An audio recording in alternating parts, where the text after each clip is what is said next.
नमस्कार दोस्तों, एक बार फिर से लाइव आपके सामने हम जुड़े हैं और ये हैं मुकुट मंदिर में हम खड़े हैं। मुकुटनाथ मंदिर में हम खड़े हैं और राजू भाई से ये भी जानना चाहेंगे जो महासचिव है स्वामी रामानंद ट्रस्ट जी के, कि कुछ मंदिर के बारे में सर बताएं कि जैसे ये जो बनी हुई है समाधि, इसके बारे में बताएं, बाबा जी का स्थान इनके बारे में बताएं, जो मंदिर यहाँ बन रहा है थोड़ा यहाँ के बारे में बताएं कृपया प्लीज सर। ये स्वामी रामानंद जी की समाधि है।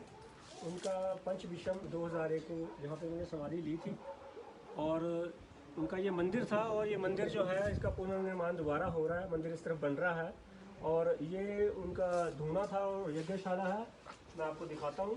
और अभी फ़िलहाल मंदिर हमने यहाँ रखा हुआ है। मंदिर में यहाँ माता यहाँ विराजमान है।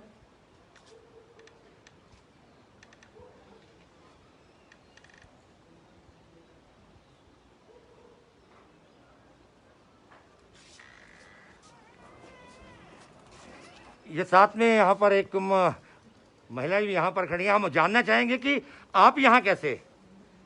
हाँ जी, मैं महिला मंडल संसार की श्रीमती चंद्रकांता डोरू प्रधान हूँ और मैं यहाँ जो कोरोना पेशेंट हैं उनके लिए जो खाना बनता है उसके लिए मैं सेवाएं दे रही हूँ उधर।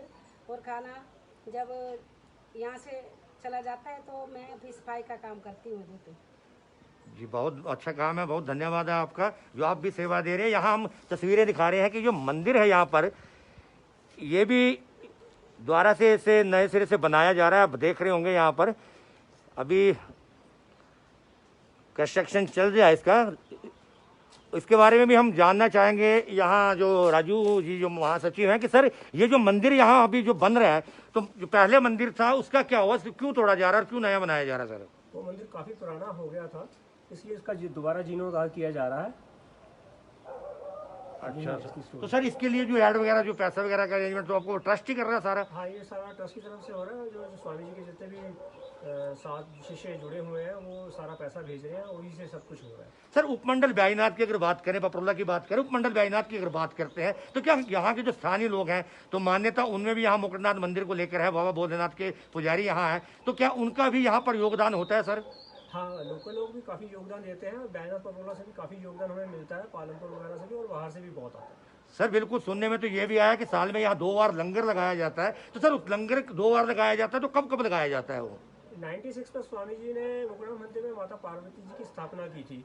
उस उपलक्ष्य में मई के संक्रांति के जो पहला सोमवार आता है तब यहाँ पे भंडारा किया जाता है। और दूसरा भंडारा नवंबर में पंचविषम एकादशी स्वामी जी का समाधि दिवस होता है तब किया जाता है। तब हम कम से कम 1500 बच्चों को बुला के उन्हें कुछ ना कुछ कॉपी, पेंसिल बॉक्स या कोई स्वेटर, टॉवल्स वगैरह देते हैं और उनको बच्चों को प्रसाद ग्रहण करवाते हैं और उसके बाद बच्चे वापस चले जाते हैं।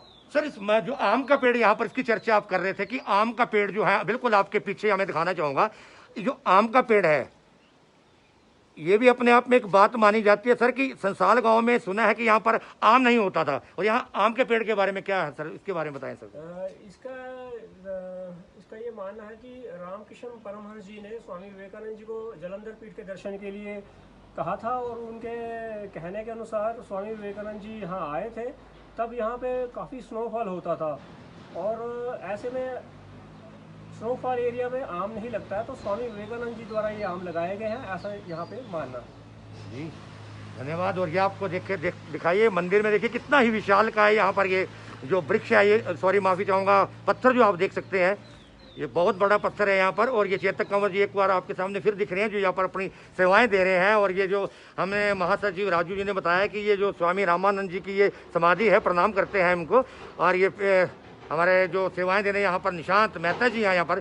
मेहता जी, और क्या क्या आपके मन में सेवा आते हैं, क्या मन में आता है आपके कि मैं और पब्लिक के लिए क्या करूं आगे, कोई प्लान ऐसे? क्योंकि आप अभी युवा हैं, आप जैसे होता था कुछ बुजुर्ग लोग जो होते थे वो ज़्यादा इंटरेस्ट लेते थे ऐसे काम करने में, लेकिन आज युवा वर्ग भी जो है बड़ा आगे बढ़ चढ़ कर आ रहा है, बल्कि युवा वर्ग ही सारा दिख रहा है। आप भी उनमें से एक हैं, काफ़ी नाम भी आपका चलता है और काफ़ी आप सेवा भी करते हैं, तो आगे आपका क्या रहेगा और क्या प्लानिंग है आपके मन में सर?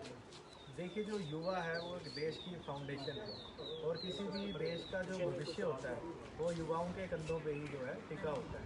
तो आज के युवाओं को मैं एक प्रेरणा स्रोत की तरह जो है उनको प्रेरणा देना चाहता हूँ कि वो भी हर जो भी सामाजिक कार्य होते हैं अब युवा जो है कई नशों में लगे हुए हैं, कई और अन्य चीज़ों में व्यस्त हैं, पर अगर उनको हम कोई अच्छा कार्य करके उनको प्रेरणा दें और उनको भी मोटिवेशन मिलती है इस कार्य के लिए, तो वो यहाँ आके जो अच्छे कार्यों के लिए हमारे साथ जुड़ जाते हैं। तो ऐसे बहुत सारे युवा हैं जो पहले कई गलत कामों में लगे हुए थे, अब हमसे वो थोड़े इंस्पायर होकर आजकल हमारे साथ बहुत अच्छे अच्छे कार्यों में जो है हमारा पूरा हाथ बंटा रहे हैं। तो आगे भी मेरा यही रहेगा कि मैं इसी तरह लोगों को इंस्पायर भी करता रहूं।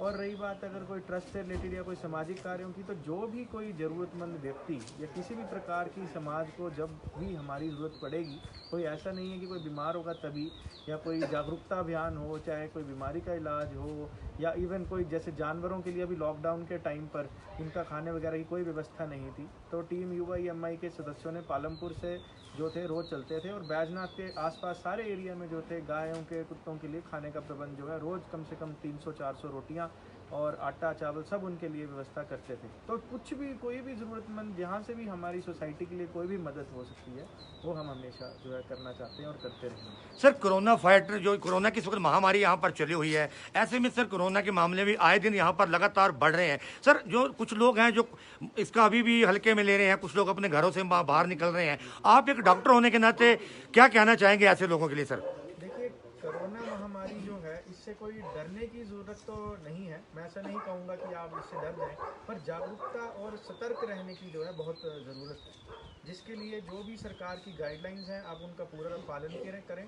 और जैसे जो सोशल डिस्टेंसिंग है और साथ में जो भी हमारे मास्क लगाने की जो ज़रूरत है उसको मास्क लगा कर रखें, ग्लव्स लगा कर रखें और सैनिटाइज़र का उपयोग करें, और सबसे ज़रूरी सोशल डिस्टेंसिंग करें और ज़रूरत पड़ने पर ही जो है घर से बाहर निकलें।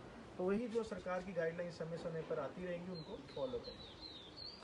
थैंक यू मेहता जी, धन्यवाद। मैं जहाँ कैमरा इधर घुमाने को बोलूँगा कि यहाँ पर देखिए कि और भी लोग यहाँ पर जो सेवाएं देने हैं आए हैं, यहाँ पर विभिन्न जगह से हैं, बैजनाथ उपमंडल के अलग अलग गांव से अलग अलग जगह से आए हैं। हम इनसे भी जानना चाहेंगे कि इन्हें कहाँ से ये प्रेरणा मिली है और ये जो अपनी सेवाएं दे रहे हैं इन्हें कैसा लग रहा है और क्या कहना चाहेंगे? सर जी क्या कहना चाहेंगे, आपको कैसा लग रहा है? सर बहुत बढ़िया लग रहा है। हम पपरोला से रोजाना जो है सेवा देने के लिए आते हैं।